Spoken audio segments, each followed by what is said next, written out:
Ողջույն, մենք հասել ենք երրորդ դասին, ձեզ սա դուր է գալիս։ Դու մի ազդեցիկ պնդում արեցիր ընդմիջման ժամանակ, ուզում եմ որ ասես դա Քեննի, ինչ ասացիր ինձ։ Այն, որ եթե դու չհնազանդվեիր այդ հովվին, ինչ կկատարվեր քո ընտանիքի հետ, տղաների, ժառանգության, Էդիսոնի երեխաների,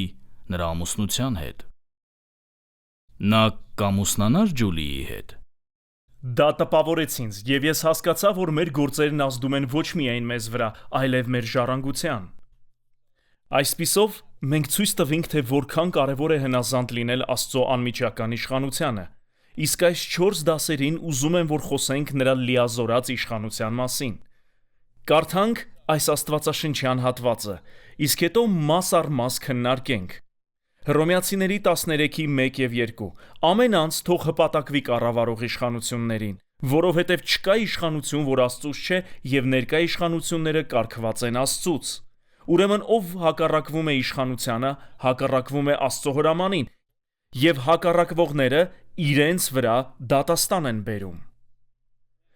Այստեղ Պողոսը հատկապես խոսում է պետական առաջնորդների մասին։ Գոյություն ունի լիազորած իշխանության 4 ոլորտ բոլորիս կյանքում, եւ ես կանվանեմ դրանք։ Առաջինը պետական ոլորտն է, որը Պողոսը հատկապես նկատի ունի այս հատվածում։ Այսինքն ձեր նախագահը, փոխնախագահը եւ այլք, մինչև իսկ փողոցում կանգնած ոստիկանը, երկրորդը ընտանեկանն է, հաջորդը հասարակականը, որն է հասարակական իշխանությունը, ձեր տնօրենները, ուսուցիչները, մարզիչները, թիմերի ղեկավարները եւ այլք։ Չորրորդը եկեղեցական իշխանությունն է, այն խոսքերը, որոնք ցույց կտամ ձեզ մեծ մասամբ վերաբերում են այս 4 ոլորտներից մեկին։ Թեև կան բացառություններ, որպես կանոն, հրահանգները որևէ մեկի մասին վերաբերում են նաև մյուսներին։ Եվ ես կօգտագործեմ բոլոր ոլորտներին վերաբերող խոսքեր, թեև երբեմն հատուկ կխոսեմ այս ոլորտներից միայն մեկի մասին։ Դիտարկենք այս հատվածը խոսք առ խոսք։ Պատրաստեք բառ առ բառ, պնդում առ պնդում։ Ամեն անձ, ինչպես տեսնում եք, սա վերաբերում է ինձ եւ ձեզ։ Ոչ ոք բացառություն չէ։ Եվ թույլ տվեք ասել, որ սա առաջարկ չէ։ Քանիսդ գիտեք, որ Աստված առաջարկներ չի անում։ Նրա խոսքին պետք է վերաբերվել պատվիրանի պես, ճիշտ է, դրանք սիրո պատվիրաններ են։ Հիշեք, որ Պողոսն ասում է. «Ես սիրո ծառա եմ»։ Դրանք սիրո պատվիրաններ են։ Մենք գիտենք, որ ի վերջո նա անում է ամեն ինչ մեր օգտի համար։ Ամեն անձ թող հպատակվի կառավարող իշխանություններին։ Հպատակվել է հետաքրքիր բառ է։ Այն հունարեն հուպոտասո բառն է։ Իրականում այն հունարեն ռազմական տերմին է եւ նշանակում է պատրաստության բերել զորքերի ստորաբաժանումները առաջնորդի հրամանատարության ներքո։ Ոչ ռազմական իմաստն է զիջելու, համագործակցելու, պատասխանատվություն ստանձնելու, պարտավորություն կրելու կամավոր դիրքորոշում։ Մենք հասկանում ենք, թե որն է դրա իմաստը։ Հոժարությամբ ենթարկվել մեզ վրա կարգված առաջնորդին եւ կատարել նրա հանձնարարությունները։ Եվ Աստված ասում է. «Ամեն անձ թող հպատակվի կառավարող իշխանություններին»։ Եկեք շարունակենք կարդալ։ Նա ասում է, որովհետև չկա իշխանություն, որ Աստծուց չէ։ Առաջին դասին ես ասացի, որ ամեն իշխանություն Աստծուց է, բայց ամեն իշխանավոր չէ, որ աստվածապաշտ է։ Կան անօրեն առաջնորդներ, ճիշտ է, որովհետև չկա իշխանություն, որ Աստծուց չէ, եւ ներկա իշխանությունները կարգված են Աստծուց։ Կարգված բառը հունարեն տասսո բառն է, որի իմաստն է նշանակել, սահմանել, հաստատել։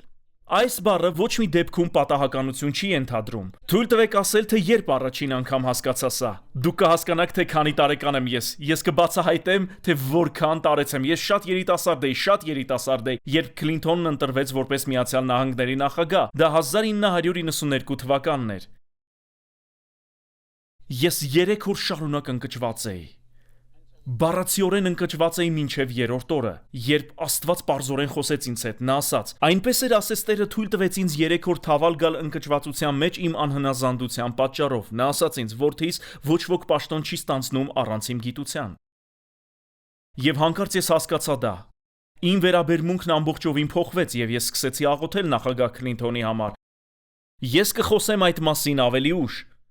Այսպիսով, Դա ոչ մի դեպքում պատահականություն չէ, ամեն իշխանություն Աստծուց է եւ ես շարունակ կրկնելու եմ սա, բայց բոլոր իշխանավորները չէ որ Աստվածապաշտ են։ Շարունակենք կարդալ։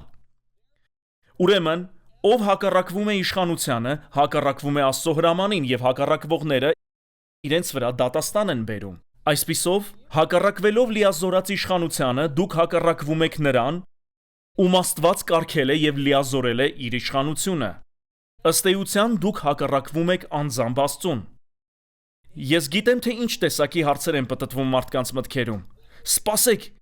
իսկ ինչ եթե առաջնորդը պատվիրի ինձ մեղք գործել, այս անել, այն անել, մենք կհասնենք դրան։ Պարզապես մնացեք ինձ հետ, ես խոսելու եմ այս ամենի մասին, լավ։ Պարզապես եկեք քայլ առ քայլ առաջ գնանք, բայց հիշեք, որ դուք ձեզ վրա դատաստան եք բերում։ Հիշեք, ես չեմ սովորեցնում սա որպես մարդ, որն ուզում է իրեն ենթարկել իր թիմը։ Ես ինքս շատ սխալներ եմ թույլ տվել լինելով իշխանության ներքո, երբ աշխատել եմ երկու մեծ ծառայություններում։ Ես տարբեր դատաստաններ եմ բերել ինձ վրա եւ չեմ ուզում, որ դա կատարվի որևէ մեկի հետ։ Խնդրում եմ, հասկացեք, թե ինչ սրտով եմ ես սովորեցնում այս մասին։ Ես ձեր կողմից եմ եւ Աստված է ձեր կողմից։ Այն ամենը, ինչ նա ասում է, ձեր օգտի համար է։ Ամենատարածված հերքումը հետևյալն է. բայց չէ որ կան չար, դաժան, անազնիվ առաջնորդներ։ Ինչ կարելի է ասել այս մասին։ Հիշեք, որ նրանց իշխանությունն Աստծուց է, իսկ վարքը ոչ, բայց իշխանությունն Աստծուց է։ Այդ դեպքում ինչու է Աստված այդպիսի իշխանություն տալիս նման դաժան եւ անազնիվ մարդու։ Թույլ տվեք մի աստվածաշնչյան օրինակ բերել։ Խոսենք Հիտլերի կամ Ստալինի պես մի առաջնորդի մասին, չեմ կարող մտաբերել ավելի դաժան առաջնորդների վերջին 100 տարում, քան Հիտլերը եւ Ստալինը։ Ուզում եմ խոսել նրանց պես մի առաջնորդի Փարավոնի մասին։ Եկեք մտածենք Փարավոնի մասին։ Փարավոնը ստրկացրեց մի ամբողջ ազգի, զրկելով ամեն ինչից եւ բնակեցնելով ետնախորշերում։ Նա մտրակներով ծեծում էր անմեղ մարդկանց։ Նա ստիպում էր նրանց կառուցել իր եւ իր ժողովրդի ժառանգությունը, իսկ նրանց ձեռնունայն էր թողնում։ Նա սառնասրտորեն սպանում էր նրանց երեխաներին։ Այս առաջնորդը շատ չար էր, այնպես չէ։ Արդյոք Աստված էր կարգել Փարավոնին։ Խոսենք այս մասին։ Ելից 9:16-ում եւ Հռոմեացիների 9:17-ում այս երկու աստվածաշնչյան հատվածներում Աստված դիմում է անմիջապես Փարավոնին։ Ես քեզ բարձրացրի։ Աստված ասաց Փարավոնին. ես իշխանություն տվեցի քեզ։ Դուք հասկանում եք, ինչպես Աստված բարձրացրեց նրան։ Որպեսզի հասկանաք, թե ինչպես Աստված բարձրացրեց Փարավոնին, հիշենք Աբրահամին։ Աստված խոսեց Աբրահամի հետ եւ ահա թե ինչ ասաց։ Նա ասաց. հաստատ իմացիր, որ քո սերունդները օտարականներ կլինեն ոչ իրենց երկրում։ Եվ նրանց կստրկացնեն եւ նրանց հետ դաժանորեն կվարվեն 400 տարի։ Այլ թարգմանության մեջ գրված է. կչարչարեն, այսինքն նրանք ստրկացվելու էին։ Աստված ասաց դա Աբրահամին։ Միթե ինձ դուր կգար, եթե Աստված ասեր ինձ. քո զավակներին եւ նրանց զավակների զավակներին ստրկացնելու եւ չարչարելու են 400 տարի։ Պատկերացնում եք, որ դա կտևեր մինչև 2400 թվականը։ Սա ուրախանալու առիթ չէ, բայց Աստված ասաց դա Աբրահամին։ Ինչպես Աբրահամի զավակները հայտնվեցին Փարավոնի լծի ներքո։ Նրանք անհնազանդ էին, նրանք չար էին։ Աբրահամի որդին Իսահակն էր եւ նա աստվածապաշտ մարդ էր։ Հակոբը մի փոքր անհաստատ էր սկզբում, սակայն շատ աստվածապաշտ դարձավ։ Նա 12 որդի ունեցավ եւ նրա որդիներից ամենից աստվածապաշտը Հովսեփն էր։ Հովսեփի եղբայրները նախանձեցին նրան, Աստված երազ տվեց նրան առաջնորդ լինելու մասին։ Նա ստրկության վաճառվեց եւ տարվեց Եգիպտոս։ Եգիպտոսում ստրուկ էր 10 տարի շարունակ։ Նրան մեղադրեցին այն բանում, ինչ ինքը չէր արել։ Նրան բանտ նետեցին եւ բանտում նա մեկնեց երկու մարդկանց երազները։ Հիշեք այս պատմությունը, Աստված երազ տվեց Փարավոնին ապագա իրադարձությունների վերաբերյալ, այն մասին, որ լինելու է առատության 7 տարի, նաև սովի 7 տարի։ Բայց Փարավոնը չկարողացավ մեկնել Աստծուց ստացած երազները։ Ինչ որ մեկն ասաց նրան. մի մարդ բանտում մեկնեց իմ երազները եւ մեկնությունը ճիշտ էր։ Հովսեփը եկավ եւ մեկնեց երազը։ Փարավոնը դարձրեց նրան երկրորդ մարդը ամբողջ Եգիպտոսում։ Սովը սկսվեց ոչ միայն Եգիպտոսում, այլև ամբողջ աշխարհում։ Եվ ով էր մնացել առանց կերակուրի։ Հակոբը, որը Աբրահամի թոռն էր, այսինքն Իսրայելը, նա եւ որդիները սովի էին մատնվել, եւ նա լսեց միակ վայրի մասին, որտեղ կերակուր կար, այն իմաստության շնորհիվ, որ Հովսեփը տվեց Փարավոնին, այն երազի պատճառով, որ Աստված տվեց Փարավոնին։ Եգիպտոսը միակ երկիրն էր, որտեղ կերակուր կար։ Եղբայրները եկան, Հովսեփը հայտնեց իրեն, եւ Աբրահամի բոլոր ժառանգները 70-ից մի փոքր ավելի հայտնվեցին Եգիպտոսում, Փարավոնի իշխանության ներքո։ Ինչու Աստված չտվեց այդ երազը Հակոբին։ Ինչու Աստված չտվեց այդ երազը Իսրայելին, որ ժողովուրդները գնային նրա մոտ։ Պատճառն այն է, որ Աստված ուզում էր դարձնել փարավոնին աշխարհի ամենաազդեցիկ մարդը։ Նա ուզում էր, որ փարավոնը դառնար աշխարհի ամենից հարուստ եւ ազդեցիկ առաջնորդը։ Աստված բարձրացրեց նրան։ Բայց ինչու։ Թույլ տվեք հավաստիացնել, որ ես հերձվածություն չեմ սովորեցնում ձեզ։ Ահա թե ինչ ասաց Հովսեփը իր եղբայրներին, երբ հայտնեց իրեն։ Ահա թե ինչ նա ասաց.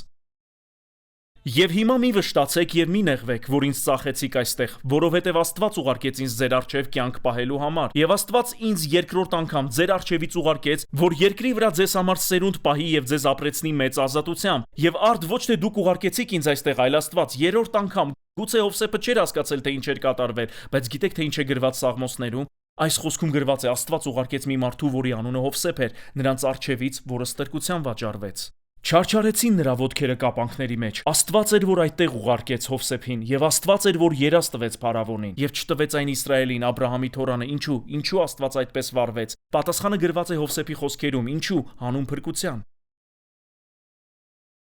Բայց ինչպես թե հանուն փրկության։ Ինչ կապ ունի այդ մարդկանց 400 ամյա դաժան ստրկությունը փրկության հետ։ Դուք պետք է հիշեք,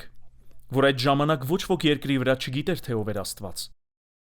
Միայն Աբրահամը, Իսահակը, Հակոբը եւ նրանց ժառանգները, եւ նույնիսկ նրանց ժառանգներից ոմանք չէին ճանաչում նրան 400 տարի անց, քանի որ նրանք հարցրին Մովսեսին. ով ուղարկեց քեզ։ Որոնք էին փարավոնի առաջին խոսքերը Մովսեսին. ով է Տերը, որ պատվիրում է ինձ ազատել իմ ստրուկներին, որ ես հնազանդվեմ նրան։ 40 տարի անց Աստված ազատեց նրանց Եգիպտոսից։ Ճիշտ է։ Նախ խոսենք այն մասին, թե ինչ տեղի ունեցավ մինչ այդ։ Երբ Աստված ավարտեց իր գործը Եգիպտոսում, բոլորն այնտեղ գիտեին, թե ով էր Տերը։ Բոլորը։ Նույնիսկ եգիպտացիներից ոմանք պատվում էին Մովսեսին ասելով. նրա Աստված իրական Աստված է։ Նրա Աստված երկնքի եւ երկրի Աստվածն է։ 40 տարի անց լրտեսները գնացին Երիքով։ Եվ Ռախաբն ասաց.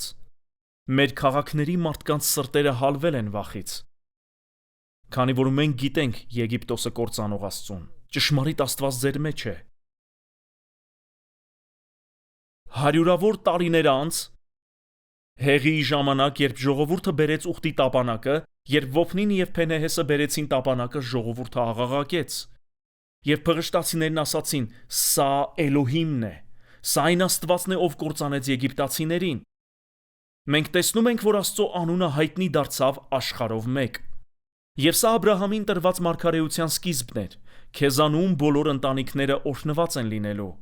Մենք պետք է հասկանանք հետևյալը. կա մի բան, ինչն ավելի կարևոր է Աստծո համար, քան մեր անձնական հարմարավետությունը, եւ դա մարդկանց փրկությունն է։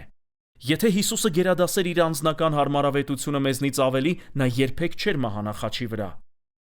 Ահա թե ինչու է գրված. ձեզնից ամեն մեկը թող այն մտածի, որ Քրիստոս Հիսուսում էր։ Կան դեպքեր, շատ դեպքեր, երբ Աստված մարդկանց կյանքում կկարգի նման առաջնորդների։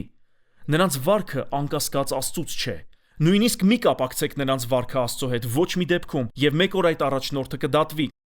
քանի որ գրված է, որ առաջնորդին ավելի խիստ դատաստան է սպասում։ Որովհետև նրանց վստահված են եղել մարդիկ, բայց Աստված անտեղյակ չէ ձեր առաջնորդից, թե պետական, թե հասարակական, թե ընտանեկան եւ թե եկեղեցական ոլորտներում։ Նա գիտի։ Միթե Աստված չէր կարգել Դավթին Սավուղի ներքո։ Միթե Աստված չէր կարգել Սամուելին Հեղիի ներքո։ Սամուելն ու Դավիթը երկու շատ աստվածապաշտ մարդիկ են Աստվածաշնչում։ Եվ Աստված երկուսին էլ կարգել էր սաստիկ անօրեն առաջնորդների ներքո։ Դուք հասկանում եք,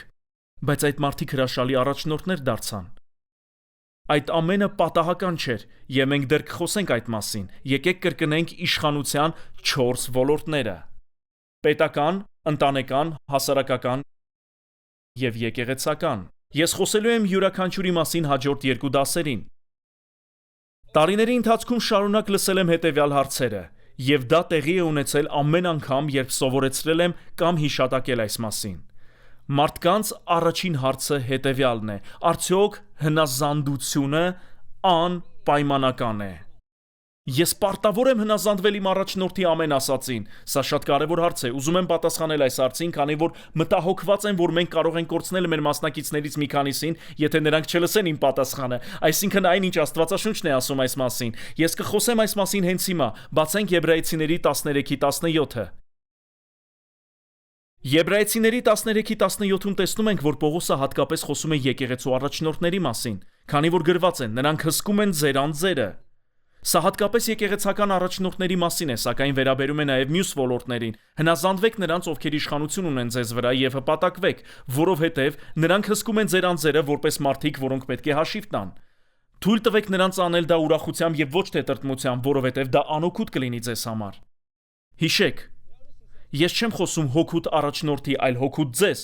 որոնք առաջնորդության ներքո են, իսկ դա վերաբերում է բոլորիս։ Այսպիսով, գրված է. հնազանդվեք նրանց, ովքեր իշխանություն ունեն ձեզ վրա եւ հպատակվեք։ Քանիսդ գիտեք, որ մենք կարող ենք հնազանդվել, սակայն հպատակված չլինել։ Հիշում եմ, երբ առաջին անգամ հասկացա սա, ես աշխատում էի մի մեծ եկեղեցում, որը մեր երկրում ամենահայտնի եկեղեցիներից էր։ Ես Հովվի գործադիր օգնականն էի, դա մանր հանձնարարություններ կատարողի փառավոր անվանում էր։ Ես նրանց անձնական եւ ընտանեկան օգնականն էի։ Հիշում եմ, մի անգամ մթերային խանութի կայանատեղիում էի, ես մթերք էի գնել նրանց ընտանիքի համար, եւ հիշում եմ, որ լաց էի լինում ու մտածում, որ այս եկեղեցում 8000 մարդ կա։ Ինչու եմ ես այն մարդը, որը հոգում է այս հզոր Աստծո ծառայողի, նրա կնոջ եւ երեխաների մասին։ Այդ մեղրամիսը տևեց գրեթե 1.5 տարի, ինչից հետո այն անցավ, եւ ես սկսեցի քննադատորեն վերաբերվել իմ Հովվին, քանի որ շատ մոտ էի նրան։ Ես կարծում էի, թե զանազանում էի, բայց իրականում քննադատում էի։ Յուրաքանչյուրը կարող է քննադատել, ձեզ միայն պետք է երկու աչք եւ մարմնավոր միտք, բայց Ֆիլիպպեցիների առաջին գլխում գրված է, որ զանազանությունն արմատացած է Աստծո սիրո մեջ։ Ես ոչ թե զանազանում էի, այլ քննադատում էի, սակայն համոզված էի իմ սրտում, որ զանազանում էի։ Ես սկսեցի ամենուրեք պատմել այն ամենը, ինչ տեսնում էի իմ Հովվի կյանքում։ Ես խոսում էի այդ մասին կնոջս հետ, բայց նա գրեթե չէր արձագանքում, խոսում էի մտերիմ ընկերներիս հետ։ 6 ամիս շարունակ ես այդպես վարվեցի եւ մի երեկո մենք հյուր էինք մի զույգի տանը, որոնք նույնպես աշխատում էին եկեղեցում։ 6 ամիս շարունակ ես ուզում եմ, որ լսեք ինձ։ Իմ հովիվը հավանաբար Ամերիկայի լավագույն քարոզիչներից էր։ Ուղիղ 6 ամիս ես ոչինչ չէի ստանում նրա քարոզներից։ Եվ գիտեք, թե ինչ էի ասում շարունակ։ Ես ասում էի Դալիզային, ես չեմ կերակրվում եկեղեցում, ես չեմ կերակրվում։ Եվ 6 ամիս անց մենք ընտրում էինք այդ զույգի հետ, որոնք նույնպես մեր ծառայողական թիմում էին։ Եվ ես խոսեցի այդ մասին։ Ես չեմ կերակրվում եկեղեցում։ Նրանք ասացին, մենք նույնպես չենք կերակրվում։ Մեր միջև այնպիսի հոգևոր զրույց սկսվեց։ Չգիտեմ, թե ինչ հոգուց էր դա, բայց այդ զրույցը հոգևոր էր։ Նրանք ասացին, այո, մենք ոչինչ չենք ստանում նրա ուղերձներից։ Բոլորս սեղանի շուրջ վճռեցինք, իսկ Լիզան լուր էր ամբողջ ընթացքում։ Երեքս սեղանի շուրջ այդ ամուսինը, կինը եւ ես վճռեցինք, որ մեր ժամանակը այդ եկեղեցում ավարտված է։ Եվ Աստված թույլ էր տալիս, որ չորանայինք այդ որդի վրա, որպեսզի երբ հեռանայինք այդ օազիսից եւ դժվարությունների հանդիպեինք, չցանկանայինք վերադառնալ։ Ի վերջո մենք ամեն ինչ հասկացանք։ 2 օր անց ես աղոթում էի։ Եթե փակեմ աչքերս կհիշեմ, թե որտեղ էի, երբ աղոթում էի, քանի որ երբեք չեմ մոռանա, թե ինչ ասաց Աստված։ Ես աղոթում էի եւ Սուրբ Հոգին ասաց. «Խնդիրը քո Հովվի մեջ չէ, խնդիրը քո մեջ է»։ Ես ասացի. «Ինչ»։ Նա ասաց. «Որդիս, դու շարունակ ասում ես, որ չես կերակրվում։ Ինչ է գրված Եսայի 1:19-ում։ Ես մեջբերեցի այդ խոսքը, քանի որ անգիր հիշում էի. Եթե հոժարեք եւ լսեք, երկրի բարիքը կուտեք։ Եվ Տերն ասաց. ահա եւ քո խնդիրը։ Ես ասացի. Աստված, ես հնազանդ եմ։ Ես անում եմ այն, ինչն իմ Հովիվը հանձնարարում են։ Նա ասաց. Որդիս, ես չասացի, որ դու կուտես երկրի բարիքը, եթե հնազանդվես, այլ եթե հոժար լինես։ Հոժարությունը կապ ունի քո վերաբերմունքի հետ, հնազանդությունը գործերի։ Իսկ քո վերաբերմունքից տհաճ հոտ է գալիս։ Ներկայացնում ենք Messenger X-ը, նյութերի ներբեռնման եւ հոսքային հեռարձակման լիովին նոր հարթակ։ Այն աշակերտական նյութերի ամբողջական թվային դարան է Ջոն եւ Լիզա Բիվերներից։ Պարունակում է վիդեո ուսուցումներ, աուդիո գրքեր, էլեկտրոնային գրքեր, կարճամետրաժ ֆիլմեր, աստվածաշնչեր եւ ավելին։ Այս նոր հարթակը կարելի է օգտագործել ձեր բոլոր սարքերով։ Այն լիովին անվճար է ավելի քան 130 լեզուներով։ Աշակերտություն յուրաքանչյուրի համար ամենուր։ Ներբեռնեք հավելվածը կամ այցելեք messengerx.com։ Եվ նա հիշեցրեց ինձ, որ երբ դեռահաս էի, իմ սիրելի հաղորդումներ, հիմա ես իսկապես ցույց կտամ իմ տարիքը, այն կոչվում էր Բարետտա։ Այն Նյույորքում, Նյու Ջերսիում ապրող մի խուզարկուի մասին էր, որը Ֆրեդ անունով թռչուն ուներ։ Այն շատ հետաքրքիր էր։ Գլխավոր դերասանը Ռոբերտ Բլեյքն էր։ Ես դիտում էի ամեն չորեքշաբթի երեկոյան, սկսվում էր ժամը 9-ին եւ ավարտվում էր 10-ին։ Բիվերների ընտանիքը պարկում էր քնելու ժամը 10-ին։ Եվ քանի որ ես միակ տղան էի 6 երեխաներից, ով էր դուրս տանում աղբը, ես։ Աղբը տանում էին 5 շաբթի առավոտյան, միշտ մինչև մեր արթնանալը, շատ վաղ, եւ իմ գործն էր, որ աղբարկղը դրված լիներ տնից դուրս ճանապարհի վրա։ Ամեն ինչ կատարվում էր գրեթե գերբնական։ Մայրս գալիս էր, երբ այդ հաղորդումը գրեթե հասնում էր կիզակետին։ Այսինքն, հենց որ ռուսները անհրաժեշտ տեղեկություն էր տալիս Բարետային հանցագործին բռնելու համար, Մայրս ասում էր ինձ. «Որդիս, դու արդեն դուրս ես տարել աղբը»։ Ես պատասխանում էի. «Դեռ ոչ»։ Նա ասում էր. «Ուզում եմ, որ անես դա հենց հիմա»։ Ես համաձայնում էի, վերցնում էի աղբի տոպրակները եւ դուրս տանում։ Ես հնազանդ էի։ Թվում էր, թե հպատակվում էի եւ ճիշտ վերաբերմունք ունեի։ Բայց ներսումս ասում էի. «Միթե նա չի կարող սպասել մինչև հաղորդման ավարտը»։ Եվ բաց էի թողնում վերջին դրվագը։ Տերն ասաց ինձ. «Այս պահին դու հենց այսպես ես վարվում այս եկեղեցում»։ Ես անմիջապես ապաշխարեցի։ Հաջորդ կիրակի առավոտյան նույն հովիվն էր, ուղերձների նույն շարքը, եւ ես նստած էի նույն տեղում։ Ամբողջ երկինքը բացվեց։ Եվ գիտեք ինչ էի անում։ 40 րոպե շարունակ լաց էի լինում, մինչ իմ հովիվը քարոզում էր։ Ես մտածեցի. ինչ եմ ես բաց թողել վերջին 6 ամսում իմ վերաբերմունքի պատճառով։ Կա մի տեսանյութ, որը պատրաստել է մեր թիմը, եւ այն հրաշալի է, կոչվում է «Անկեղծ ասած»։ Կարծում եմ այն շատ լավ կնկարագրի իմ ասելիքը։ Եկեք դիտենք։ Շատ լավ։ Այս սարքը որսում է իմ մտքերը եւ փոխանցում ձեր ականջակալներին։ Լավ, իսկ հիմա բոլորը դրեք ձեր ականջակալները։ Իսկ հիմա ուշադիր եղեք։ Դուք լսում եք ինձ։ Դուք լսում եք իմ մտքերը իրական ժամանակով։ Լավն է, չէ՞։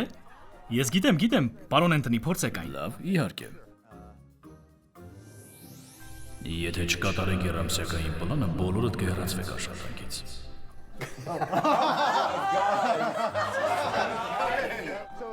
Ունենալով այս սարքը դուք կարող եք էլեկտրոնային նամակ ուղարկել ձեր մտքով։ Պատկերացրեք, որ զբաղված եք մի նախագծով։ Դուք մտածում եք եւ այն ինքնաշխատ ուղարկվում է։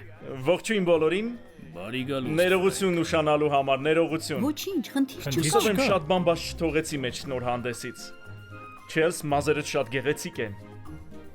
Եկեք մի պահ կանգ առնենք։ Ես պետք է պարծենամ այս տղայով։ Ֆրենկը, ինչպես բոլորդ գիտեք, գերազանցել է իր վաճառքի երամսյակային պլանը։ Լուրջ եմ ասում, ես իմ երեխաներին կվստահեի նրան։ Բոլորս գիտենք, որ պատճառը ձեր փայլուն ղեկավարությունն է։ Եվ իհարկե, երբ կամենաք, ես սիրում եմ ձեր երեխաներին։ Այդ երեխաները, այդ անդաստիարակ երեխաները։ Ֆրենկ, դու այո։ Լավ, եկեք մի պահ սպասենք։ Ֆրենկ, իսկ այն երամսյակային նախագիծը, որ տվել եմ քեզ, ինչպես են տանում։ Ամեն ինչ շատ լավ է, եւ գիտեք, թույլ տվեք օգտվել այս հնարավորությունից եւ ասել, թե ինչպիսի պատիվ է, որ ինձ եք վստահել այն։ Այո, ժամանակի եւս մեկ վատնում, ինչպես եւ ինձ վստահված քո մյուս նախագծերը։ Իսկապես։ Այո։ Սա մեր ամենալավ հանդիպումն է։ Ֆրենկ, բոլորս լսում են քեզ։ Այո, իհարկե, չէ՞ որ ես խոսում եմ պարոն Էնտոնիի հետ։ Եվ չես հասկանում, որ երբեմն պետք է փորձես փոխել սանրվածքը։ Նա հասկանում է, թե որքան տգեղ են նրա մասերը։ Ասես թրջնի բույն լինի։ Այո, ճիշտ է։ Սպասի, ոչ, Չելսի, ներողություն, Չելսի։ Ինչ պատահեց նրան։ Ես ուզում եի ասել, որ այս սարքը… Սա է քո մեծ գյուտը, որի վրա աշխատում էիր ամբողջ շաբաթ։ Այնքան ոգեշնչված եմ, որ լսում եմ այս մասին։ Շնորհակալ եմ։ Ինչու ես միշտ նման անիմաստ գյուտեր անում։ Իսկապես կարծում ես, որ առաջխաղացում կունենաս այս աղբի համար։ Այո, ես կհարվածեմ ուղիղ դեմքիդ այս խոսքերի համար։ Լավ, կարծում եմ այսօրվա համար բավական է։ Ֆրենկ, պարզապես հանձնիր ինձ այդ նախագիծը մինչև այս շաբաթվա վերջ։ Իհարկե, այնքան ոգեշնչված եմ, որ ավարտելու եմ այն։ Նույնքան ոգեշնչված, որքան երբ անցնես թոշակի ծերուկ։ Բոլորս գիտենք, որ քեզնից լավ կարող եմ ղեկավարել։ Նա չափերն անցավ։ Թոմ, իսկ ինչ սարք է սա։ Այս սարքը որսում է իմ մտքերը եւ փոխանցում նրանց, ովքեր քո շուրջն են։ Բոլորին։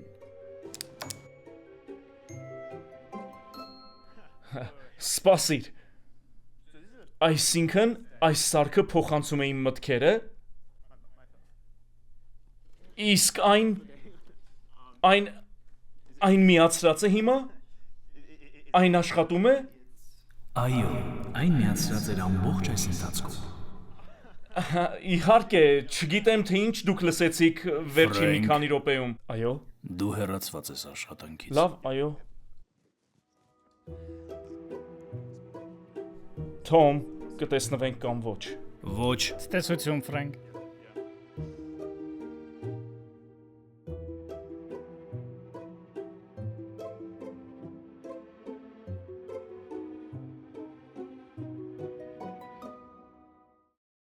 Այո, շատ լավ ֆիլմ է։ Այն պատկերում է մեր գաղափարը։ Դուք կարող եք լինել հնազանդ, բայց ոչ հպատակված կամ հոժար։ Ճիշտ է։ Իսկ գիտեք, որ կարող եք լինել հպատակված, բայց ոչ հնազանդ։ Հնազանդվեք նրանց, ովքեր իշխանություն ունեն ձեզ վրա, եւ հպատակվեք։ Դուք կարող եք հպատակված լինել, քանի որ հիշեք, հպատակությունը կապ ունի ձեր վերաբերմունքի հետ, իսկ հնազանդությունը գործերի։ Հիշեք Հիսուսի առակը երկու որդիների մասին։ Առաջին որդին ասում է. «Այո, հայրիկ, ես կկատարեմ, ես կաշխատեմ քո դաշտում», բայց չի անում։ Մյուսն ասում է. «Ոչ», բայց հետո անում է։ Հիսուսն ասաց. «Ով կատարեց իր հոր կամքը, ոչ թե առաջինը, այլ երկրորդը»։ Այսպիսով, մենք ձգտում ենք հոժար եւ հնազանդ լինել։ Ուզում եմ, որ հասկանաք հետևյալը. երբ Աստվածաշունչը խոսում է հպատակության մասին, դա վերաբերում է մեր սրտի դիրքին, իսկ հնազանդությունը վերաբերում է մեր գործերին։ Այսպիսով, որտեղ է սահմանը, եւ սա շատ կարեւոր է հասկանալ, արդյոք հնազանդությունն անպայմանական է։ Ուզում եմ կրկին տալ այս հարցը. արդյոք հնազանդությունը անպայմանական է։ Պատասխանն է ոչ։ Կա մեկ դեպք, եւ ուզում եմ շեշտել, միայն մեկ դեպք, երբ Աստվածաշունչը պատվիրում է մեզ չհնազանդվել իշխանությանը, երբ իշխանությունը պատվիրում է անել այնպիսի բան, ինչը հակառակ է այս գրքում գրվածին, երբ իշխանավորը պատվիրում է մեզ մեղք գործել։ Սեդրակը, Միսակը եւ Աբեդնագովը եկան Բաբելոն։ Նաբուգոդոնոսորը մի թագավոր էր, որին Աստված իմ ծառա է կոչում Երեմիայի մարգարեության 25:9 եւ 27:5-7, սակայն նա այնքան անհնազանդ էր Աստծուն, որ մեկ տարով վայրի ցլի պես դարձավ։ Բայց Աստված իմ ծառա է կոչում նրան, քանի որ նա տվել էր իր իշխանությունը Նաբուգոդոնոսորին։ Նաբուգոդոնոսորը 30 մետրանոց արձան կառուցեց եւ ասաց. Ամեն անգամ, երբ լսեք երաժշտության ձայնը, դուք պետք է ընկնեք եւ երկրպագեք այն, սակայն դա հակասում է երկրորդ պատվիրանին։ Երաժշտությունը հնչեց, բոլորը խոնարհվեցին, բացի Սեդրակից, Միսակից եւ Աբեդնագովից։ Նրանք կանգնած մնացին եւ չխոնարհվեցին։ Թագավորը լսեց այդ մասին եւ խիստ բարկացավ։ Երբ Սեդրակը, Միսակը եւ Աբեդնագովը տարվեցին թագավորի առջեւ, ահա թե ինչ ասացին նրանք. «Ուշադրություն դարձրեք այս խոսքերին։ Եթե մենք գծվենք վառվող հնոցը, քանի որ հենց դա էր այդ արձանին չերկրպագելու պատիժը, այն Աստված ում ծառայում ենք, կարող է փրկել մեզ։ Նա կփրկի մեզ քո իշխանությունից, ձերդ մեծություն, բայց նույնիսկ եթե նա չանի դա, մենք ուզում ենք պարզ ասել քեզ, ձերդ մեծություն, որ մենք երբեք չենք ծառայի քո աստվածներին եւ չենք երկրպագի այն ոսկե արձանին, որին դու կանգնեցրել ես։ Նրանք չհնազանդվեցին մեղ գործելու թագավորի հրամանին, բայց դուք նկատեցիք, որ նրանք չասացին թագավորին. «Անպետք շուն, ում տեղն ես քեզ դրել, միայն որովհետեւ թագ ես կրում։ Դու ստոր մարդ ես, մենք չենք հնազանդվի քեզ»։ Ոչ մի դեպքում նրանք չհնազանդվեցին մեղանչելու պատվիրանին, բայց շարունակեցին հպատակված մնալ։ Այսպիսով, Աստվածաշունչը սովորեցնում է անպայմանական հպատակություն իշխանությանը, անպայմանական, բայց ոչ անպայմանական հնազանդություն։ Թույլ տվեք ասել հետևյալը.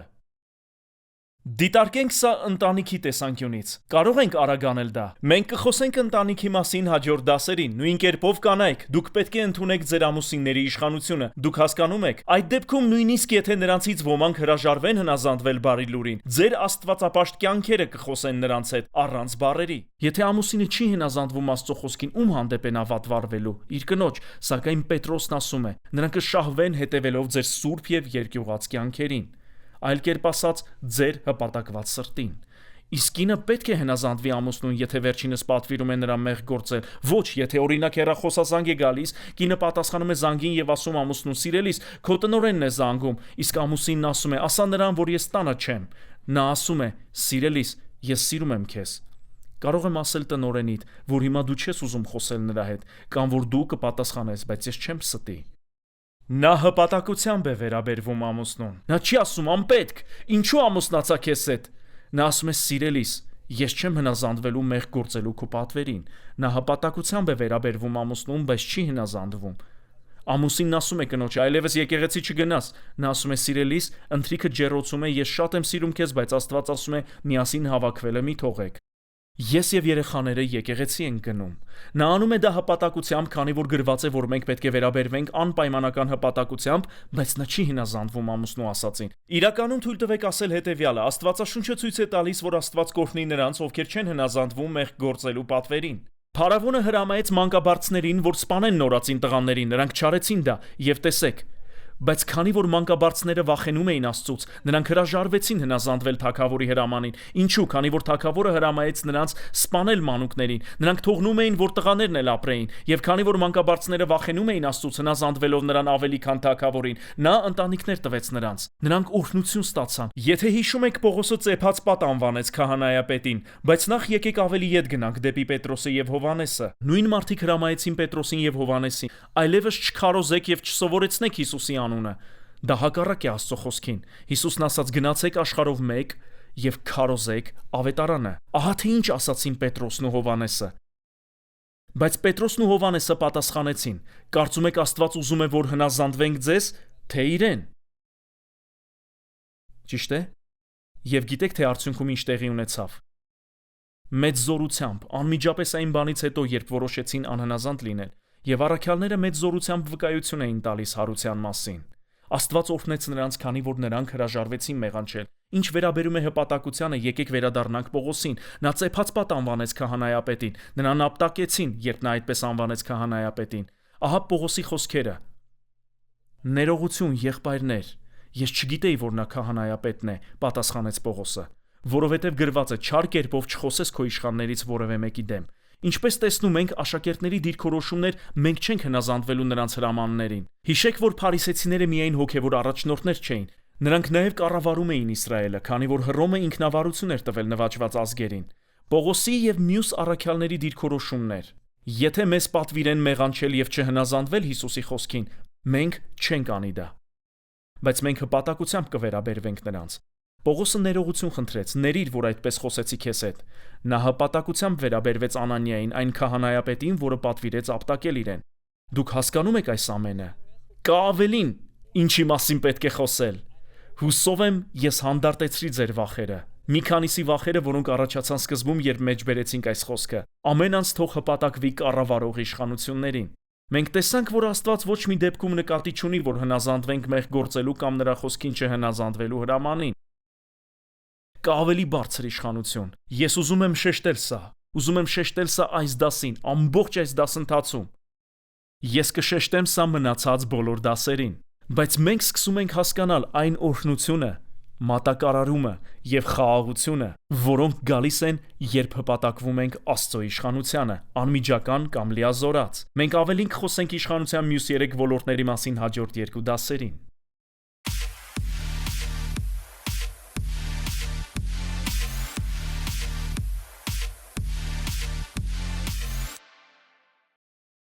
Ներկայացնում ենք Messenger X-ը, նյութերի ներբեռնման եւ հոսքային հեռարձակման լիովին նոր հարթակ։ Այն աշակերտական նյութերի ամբողջական թվային դարան է Ջոն եւ Լիզա Բիվերներից։ Պարունակում է վիդեո ուսուցումներ, աուդիո գրքեր, էլեկտրոնային գրքեր, կարճամետրաժ ֆիլմեր, աստվածաշնչեր եւ ավելին։ Այս նոր հարթակը կարելի է օգտագործել ձեր բոլոր սարքերով։ Այն լիովին անվճար է ավելի քան 130 լեզուներով։ Աշակերտություն յուրաքանչյուրի համար ամենուր։ Ներբեռնեք հավելվածը կամ այցելեք messengerx.com։